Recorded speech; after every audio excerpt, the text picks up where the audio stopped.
Joe Biden is now president of the United States. And what is his first order of agenda? Well, it's to piss off Canada. Hello there, I'm Monica Guerrera from Long-Term Investing Corner. I'm president of the Guru Intelligence Network, and I am furious. I cannot believe what is going on with the world today, and I am absolutely furious with the new incoming president, Joe Biden. First of all, half of Americans did not vote for him in, and his inauguration was a clear and present example of how he intends to run his country.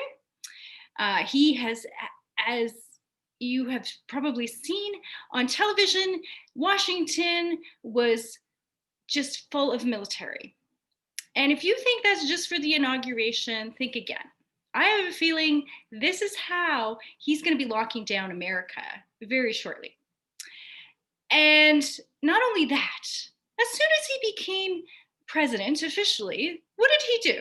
First thing he did was kill the international agreement between Canada and the United States on the Keystone XL pipeline. Now, this agreement has been over a decade in the making. It has had more environmental assessments probably than any other pipeline in history. And as somebody who used to do environmental assessments, I can tell you that no stone gets left unturned. And we look at absolutely everything that could potentially impact not only the environment, but society and the economy as a whole when these large projects come into play. The Keystone XL pipeline report on the environmental and economic impact was 12 volumes long. It was huge, okay? No stone was left unturned for this. It took several years to conduct this study.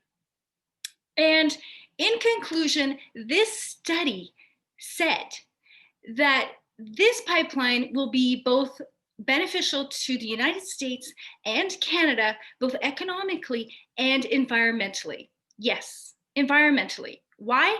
Because it will reduce carbon emissions by 28%, because instead of transporting oil by rail and truck, it will be transported by a pipeline. The pipelines are safe. They are proven technology, and they are low carbon emitting. Trucks and rail do not have that kind of record, okay? In fact, they're 28% more carbon emitting. They're way more likely to get in an accident and cause environmental damage when they do. And so the killing of this Keystone pipeline makes zero sense. Absolutely zero sense, especially from a president who campaigned on the fact that he is planning to improve international relations. Well, this is definitely not improving international relations. I'll tell you that. From day one, he has killed the relationship between the United States and Canada. And his idea of trying to help the little guy by creating jobs, well, quite frankly, he has killed over 40,000 jobs in the United States. And I'm not even talking about the tens of thousands of jobs that have been lost in Canada. In fact, in Canada, we've lost fewer jobs than in the United States. If you're an American right now, I'd be pissed too, because you just lost your livelihood and your ability to take care of yourself and your family.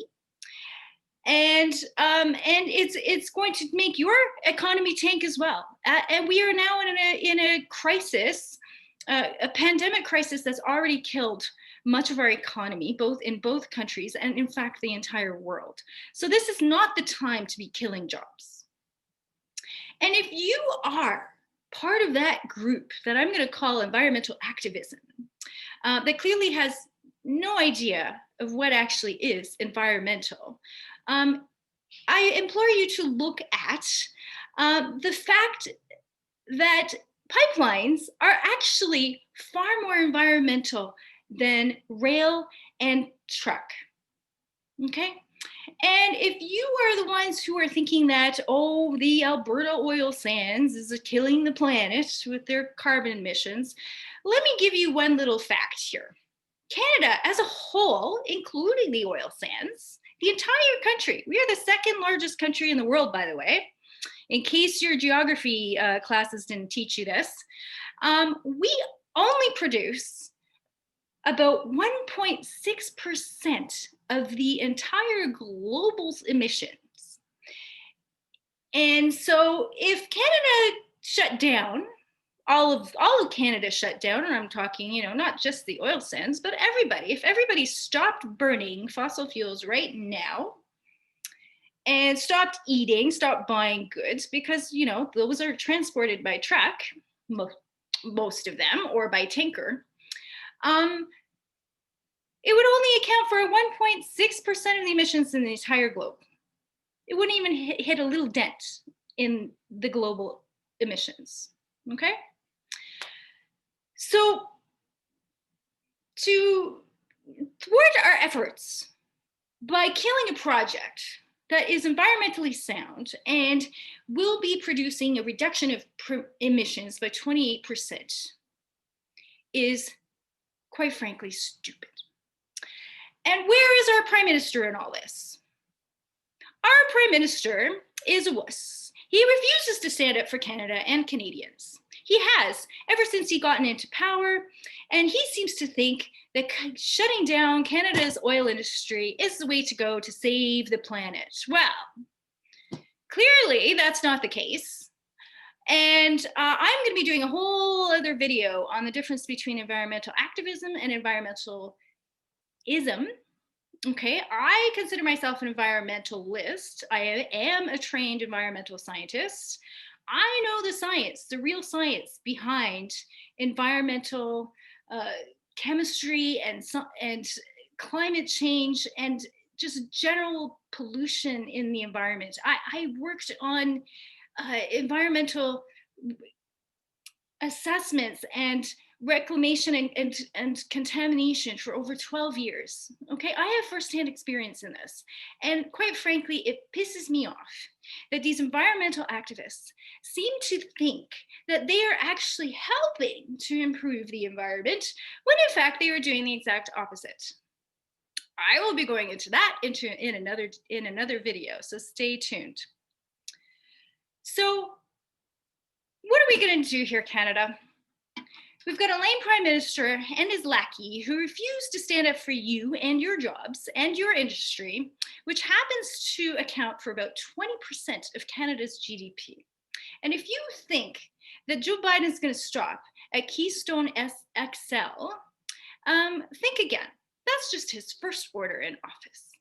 He will most likely start to go and kill Line 5 and just about every other Canadian industry that there is. So what as Canadians can we do? Well, there is something we can do. Because despite the fact that politicians seem to think that we people of the world only vote at election time, it's actually false. Because we as people vote every day with this. Okay? If our Prime Minister will not stand up for Canada and put in the economic sanctions that I feel that he should be doing, like immediately, due to this cancellation of the Keystone XL project, I say that us Canadians that are just as pissed, stand up for our own and stop buying American goods. Okay. First of all, we should be buying Canadian anyway. We should be supporting our own economy and our jobs. And I have always made it my best effort to buy Canadian products whenever possible. And of course, Canada doesn't make everything, so I've always chosen America as my second choice. Not anymore, folks. I'm not choosing America at all. I'm actually going to be choosing just about any other country out there that sends Canada products to purchase. And for you Americans out there, I feel really bad for you. Really, really, really bad. And I know that half of you did not vote for Joe Biden. And I know that half of you are just as angry as I am. And I know that you want to protest and you want to do it violently. And I'm going to suggest that you don't do that. I'm going to suggest that you join me in the effort of fighting against your own government by helping support Canada in its effort to, quite frankly, survive. So what can we do? Stop buying American. Canadian retailers, please stop ordering goods from the United States. We need to make a stand as Canadians. We can do so. We vote by the power of this. We share the largest unprotected border in the world with the United States. We are unfortunately dependent economically on the United States, and despite what they might think, they are dependent on us too.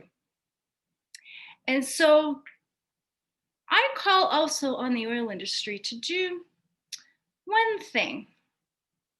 Pick a day when maybe the most oil gets transported to the United States, and stop that transportation. Let's cut them off. Let's show them what it's like to live without Canadian oil just for a day, maybe 2 days. See what happens then. I assure you, once Americans realize what it's like to live without Canadian oil, they will reverse this Keystone XL kibosh. They will stop this movement towards the destruction of the Canadian oil industry, which is the most environmental in the world, by the way. If you think stopping Canadian oil is going to solve the consumption of fossil fuels, well, you would be wrong. In fact, all it's going to do is replace the oil that you get from Canada with countries like Saudi Arabia that have a terrible track record when it comes to the environment, and they also have a terrible track record when it comes to human rights. Folks, you get to choose the world that you live in. Okay? This is what is going to do that for you. Pay attention to what you're purchasing. Choose the world that you live in. Protest by stopping, by purchasing something else that's not American. This has been Long-Term Investing Corner. It's Monica Guerrera. I encourage you to like, share, please share this video, and subscribe because I'm going to be going into very deep economics and politics in this series. I'd like to say have a good week, but I'm sad right now. I'll see you soon. Cheers.